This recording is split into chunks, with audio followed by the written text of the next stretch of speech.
দোকান করে দিল, কাপড়ের দোকানদারি করি আমি। আর মাঝে মধ্যে গল্প করে, আমার এই ছেলেগুলা খুবই চিন্তায়, কি করে খাবি। আলপনা দরবার শরীফে আল্লাহর ওলি মোহাম্মদ আলী ফরিদি রহমতুল্লাহ আলাইহ যেদিন দুনিয়া থেকে বিদায় নিলেন, আমি তার জানাজার নামাজ পড়ে বেড়াইছিলাম।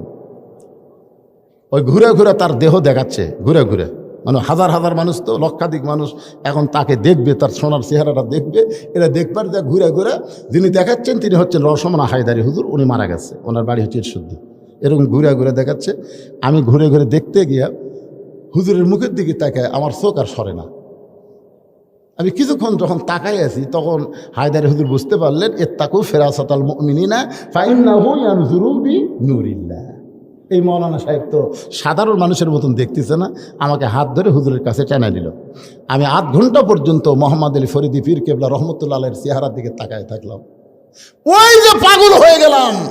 আলপনা দরবার শরীফে দোকানদারি ব্যবসা বাণিজ্য বাদ দিয়ে সব ছেড়ে ছুঁয়ে চলে আসলাম এখানে।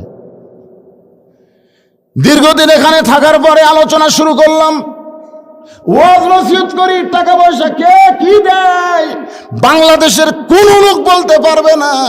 বৈদেশিক টাকা গুনালে অত দূরের কথা, দেখে আলিছে কেউ বলতে পারবে না। 17 বছর পর্যন্ত আমার এইভাবেই